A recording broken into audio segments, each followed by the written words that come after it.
Coming up in today's newscast, Qatar delivers its first financial installment to Gazan civil servants. Culture Minister Miri Regev gets the artist treatment, and NASA sends an Israeli-made sensor towards the sun with the Parker Solar Probe.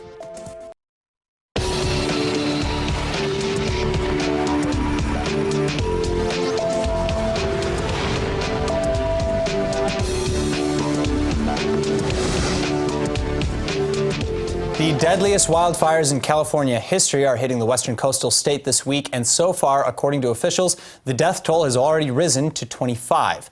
Authorities have also reported that at least 110 people are still missing as well. A total of 3 fires are currently raging, prompting over 250,000 people to flee their homes. One blaze, now known as the Camp Fire, as it was reported to have started by careless campers, started spreading through Butte County on Thursday as firefighters were powerless to stop it destroying the towns. The Camp Fire alone, in just 24 hours since sparking, destroyed more than 6,700 buildings, mostly homes. A second fire, known as the Woolsey Fire, then combined with the so-called Hill Fire to hit the southern beach resort city of Malibu on Friday, doubling in size throughout the day.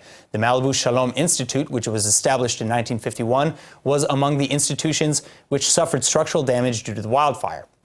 According to the Institute, the camp is a non-sectarian educational center which serves around 25,000 Jews from all streams of the faith, and thankfully the staff, animals, and Torahs were all safely evacuated, especially as well as 180,000 acres are now engulfed in flames. Now, the fires are not without scandal either, though. A series of tweets from United States President Donald Trump has now sparked controversy and has angered firefighters and celebrities alike. In a series of tweets on Saturday, Trump threatened to cut federal aid, saying that Cali's deadly wildfires are a result of quote-unquote poor forest management. But the president of the International Association of Firefighters already replied, saying that the president's comments are, quote, reckless and insulting to the firefighters and people being affected, end quote. Then about 14 hours after Trump's initial tweets, he tweeted again, this time paying tribute to those affected by the fire. A Palestinian set fire to an Israeli greenhouse this weekend as well after infiltrating the border from Gaza. The incident occurred on Friday, after which the man was found unarmed and taken in for interrogation immediately by the Shin Bet security services. It was during interrogation that the suspect admitted to having set the fire. But the Khan public broadcaster reports that the suspect crossed into Israel various times in the past as well and may have actually been seeking to get arrested. The army is investigating how the man managed to avoid IDF patrols and get so close to the Israeli community, though. In related news, the infiltration comes during continued protests along the Gaza border, in which 12,000 Gazans participated. Reports say Palestinians threw several explosive devices at IDF soldiers, and 2 other Gaza men tried to breach the border as well. The army responded with tear gas and riot dispersal means. And according to the Hamas-ruled Gaza Health Ministry, it's reported that at least 1 Palestinian was killed and 37 were wounded. But in the wake of the Gaza violence and arson, southern Israeli residents also again blocked cargo trucks en route to Gaza. Protests caused heavy traffic congestion in the area as activists blocked the Route 232 highway. $15 million in Qatari funding was just paid out to the Palestinians in the Gaza Strip this weekend in what Palestinian sources said was the first of many installments over the next 6 months. The total Qatari cash flow into the Strip is set to add up to an estimated $90 million, and the funds will supposedly go to civil servants, whom the Palestinian Authority has stopped paying. Israeli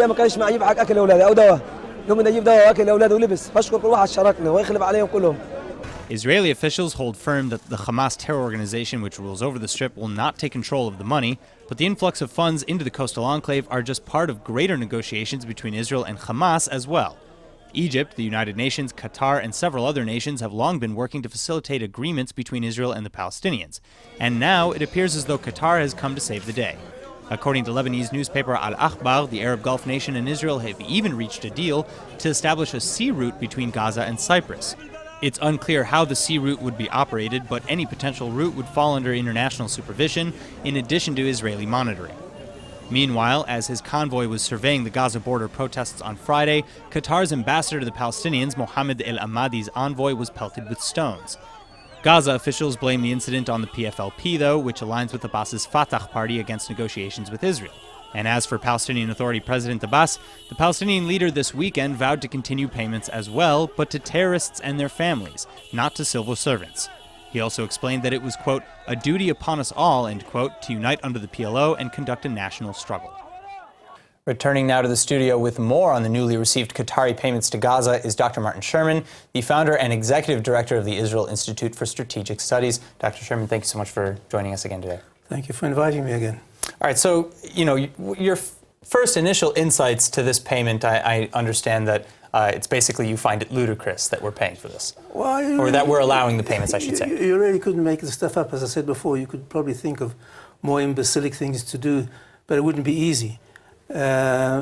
Israel was complaining about the Obama brokered deal with it, which gave Iran large amounts of money. But basically, we're doing the same thing on a smaller scale. But basically, we're allowing the enrichment, empowerment, and entrenchment of an extreme Islamic regime, which is basically what the Obama agreement did with Iran. So I find it completely self-obstructive and self-contradictory. Well, what about this deal? Working with Qatar, working with Gaza, and allowing some aid to go into the Strip, as opposed to the current situation, which is with the Palestinian Authority and Gaza totally split and a crisis in Gaza? Well, as you know, I believe that the humanitarian aid prolongs the humanitarian crisis. I think the humanitarian crisis in Gaza is chronic. I think it's part and parcel of society there. The only humanitarian solution to the humanitarian crisis in Gaza is the relocation and rehabilitation of the non-belligerent population in third-party countries outside the cycle of violence. Because this is going to carry on again and again and again, unless you have some reason to think that the Gazans will suddenly morph into something that they haven't been for the last 100 years. Well, so that's it. And, we've discussed this before, but I'll ask you again. When you have roughly 80% of the Palestinians in Gaza who are not at least outwardly behaving the way Hamas would, when you have that population in Gaza, wouldn't it help Israel's cause long term to allow those people to get power, to have a little bit more funding for the civil services? That's a false premise, because most of the aid, the bulk of the aid that goes into Gaza, is siphoned off to Hamas. Whether they take physical control of materials and merchandise, or whether they tax them and use the money for building their military infrastructure, that's not going to change. And I believe that by delaying and not biting the bullet and going with a massive military operation, all you're doing is not only prolonging the inevitable, but intensifying the inevitable. I see. All right. Well, Dr. Sherman, thank you so much for coming in and sharing your insights again. Thank you. Sorry I couldn't be more optimistic. As usual. Israeli police investigators announced Thursday that they believe there is sufficient evidence to indict 6 major suspects in Case 3000. The primary suspect is David Shimron, Prime Minister Netanyahu's longtime personal attorney and cousin, and the other 5 include top former and current government and military officials. Case 3000 investigations probed into alleged impropriety regarding the $2 billion purchase of 3 submarines and 4 patrol boats for the Israeli Navy from German shipbuilder ThyssenKrupp. The potential charges range from fraud, breach of trust, and money laundering, among others, explained that this case is one of the most serious in Israeli history, and it's borderline treason. Further, Barak said that, quote, ultimately, the Prime Minister's close circle is involved in this, end quote. Therefore, Netanyahu should apparently resign. Similarly, activists from the Zionist Union opposition party put up a submarine-like structure in Tel Aviv's Habima Square with a sign reading, quote, with Netanyahu, the country is sinking, end quote. Still, prime suspect David Shimron told Chadashot TV News on Thursday that Netanyahu didn't know a thing. He said, quote, I don't give the Prime Minister information about my customers, just as I don't ask him about various matters he deals with, end quote.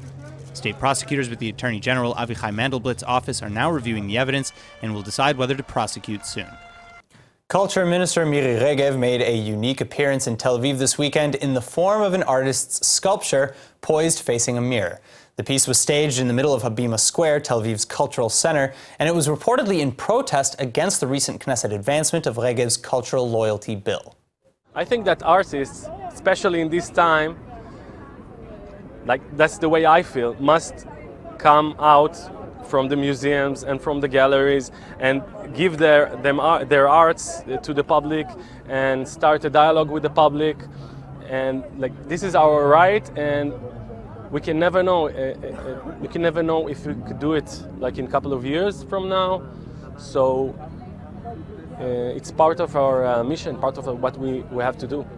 The sculpture, created by artist Itai Zalait, shows a Regev lookalike in a white dress staring at herself in a large mirror. And above it, there's a plaque that reads #InTheHeartOfTheNation.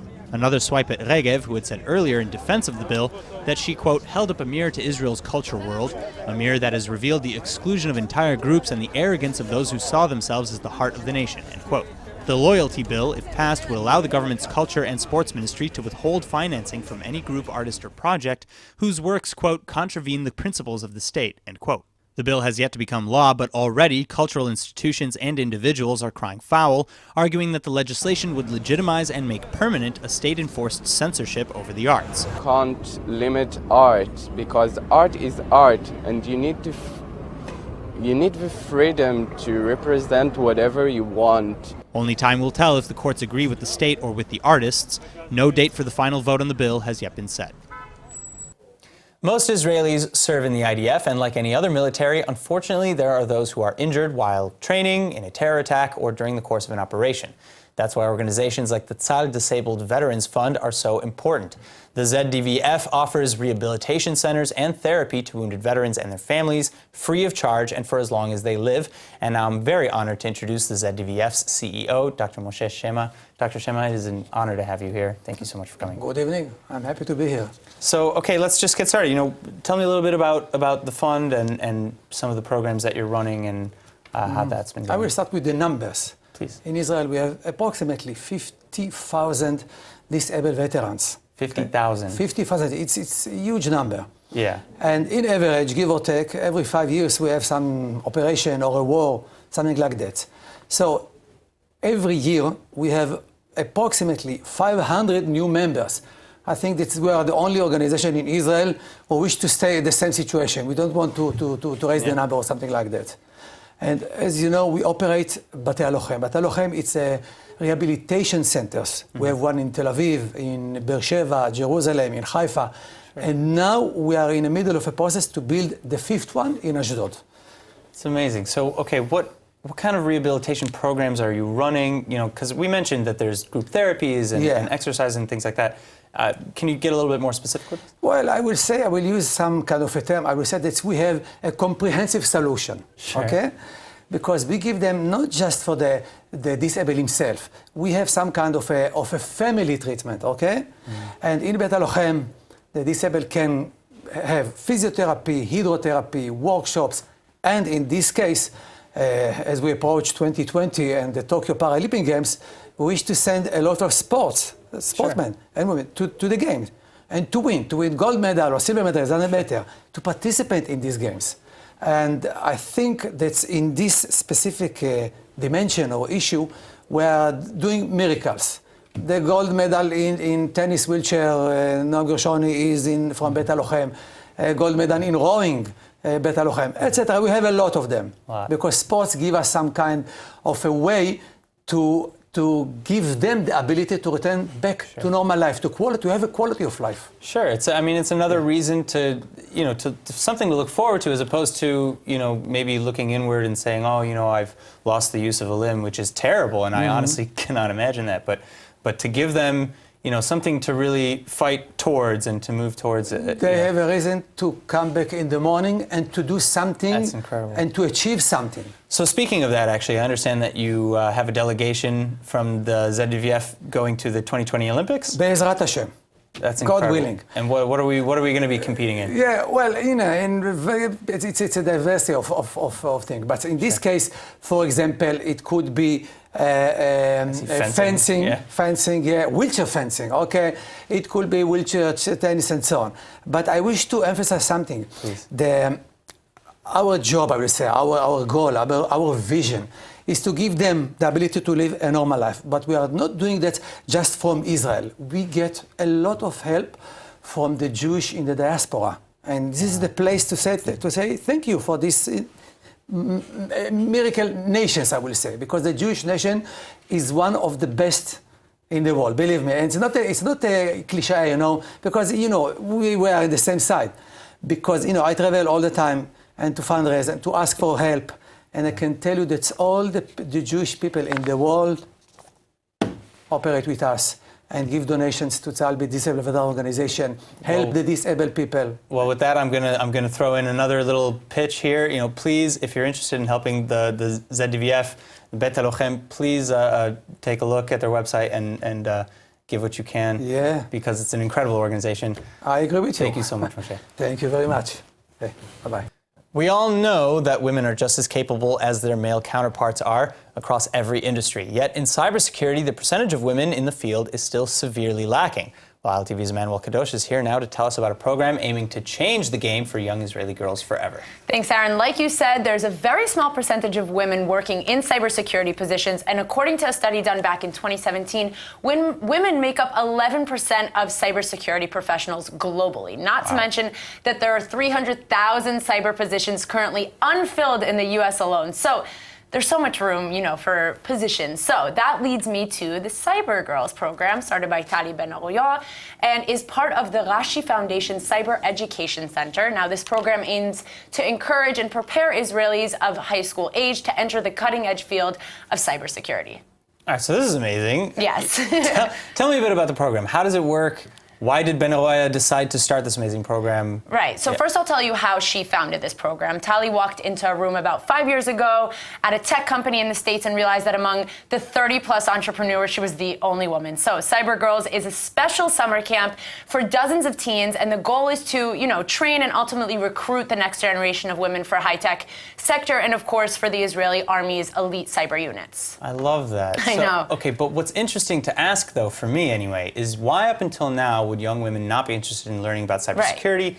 How is this program going to encourage them? You're right. In an article talking about the Cyber Girls program, it states that young girls don't tend to choose STEM or science, technology, engineering, and math, computer science, or cybersecurity careers. And Tali, the founder, realized that she wanted to make a change. Then she needed to, first off, start teaching this to women at a young age. And on top of that, she needed to teach them in a way, that they can relate to, so that they can learn the skills to hopefully help them somehow fulfill their own dreams. I absolutely love this program, the idea behind it, and I think this is going to be such a game changer for young girls and women in that kind of sector. Yeah, I think that this program is gearing these young women to become what society has told them for so long that they couldn't be. Right. And with this new educational program, they can learn the skills that they need. That up until now they may not have known was either interesting or even an option. Exactly. A rep from the National Initiative for Cybersecurity Education said, quote, there is zero unemployment. There's a 0% unemployment, which basically is saying that these young girls and boys who are learning about cybersecurity are inevitably going to have interesting and solid paying jobs. The rep continued on saying that the reason women are less interested in cybersecurity is because of their lack of awareness, to these careers. Not many women know anybody with this kind of job. So I think now all we have to do is learn from Tali and realize that the change we want to make has to start with the kids and the younger generation. Well, I think this program, like you said, will be a huge game changer. And I'm very excited to hear more about the success of Cyber Girls. Me too. Thanks for the update, Emmanuel. Thank you.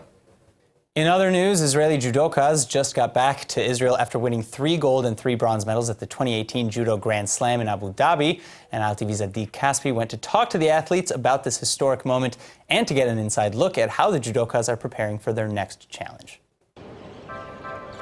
Israelis have been known to excel at many different sports, but when it comes to judo, it's on a whole different level. We're here at Wingate Institute, where top Israeli athletes practice every day to get our next gold medal. Let's go ahead and take a look. 2018 has been a landmark year for Israeli judokas. For the first time, Israeli athletes were able to represent their country by wearing their national symbol, and at last, the Israeli national anthem was played in an Arab country.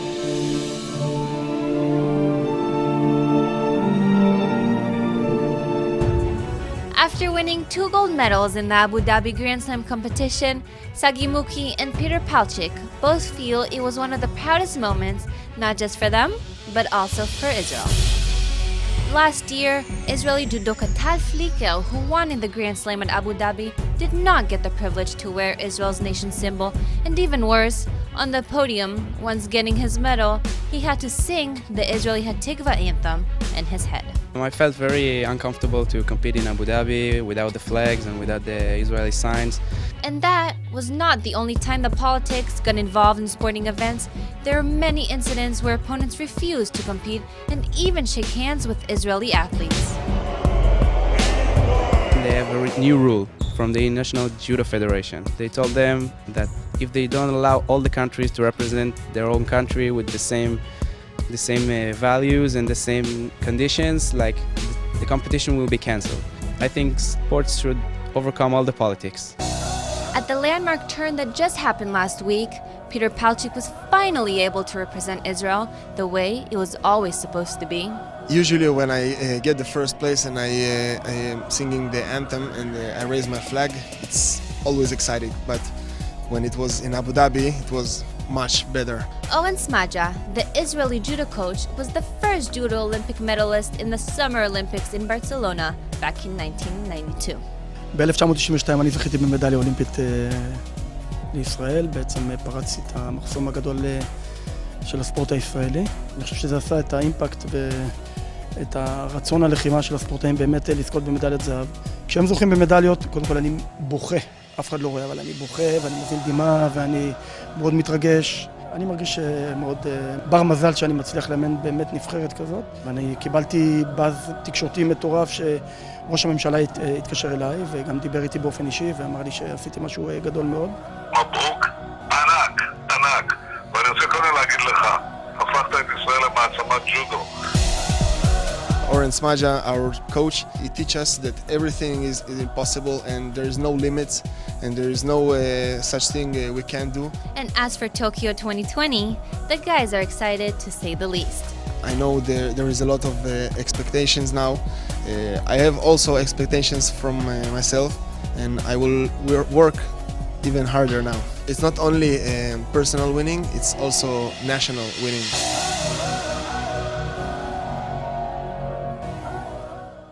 Scientists and space enthusiasts everywhere cannot wait for the first images to come in from the NASA Parker Solar Probe spacecraft, which is now making history orbiting the sun.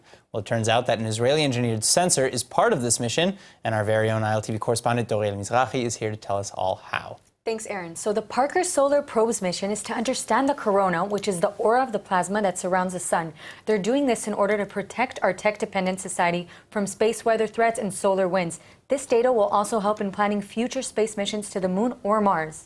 Sounds very interesting. I'm going to pretend like I know all of that, but how does, I know what you just said, how does Israel exactly play into this, though? Okay, so basically one of the technological breakthroughs on this probe to space is the qualified complementary metal oxide semiconductor sensor, which is an Israeli-made sensor on this NASA spacecraft. And it's an exciting moment because although this is a small contribution to the overall Solar Probe project, without the Israeli engineer sensor, there would be no images. The whole spacecraft is loaded with technological breakthroughs that will solve many large mysteries about the sun, and specifically to find out why the sun's corona is so much hotter than its surface. Very cool.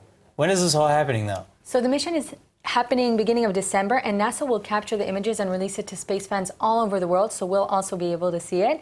And I just want to add also that the Israeli-engineered image sensor's it's radiation resilient, which means that the sensor won't melt as it orbits around the atmosphere.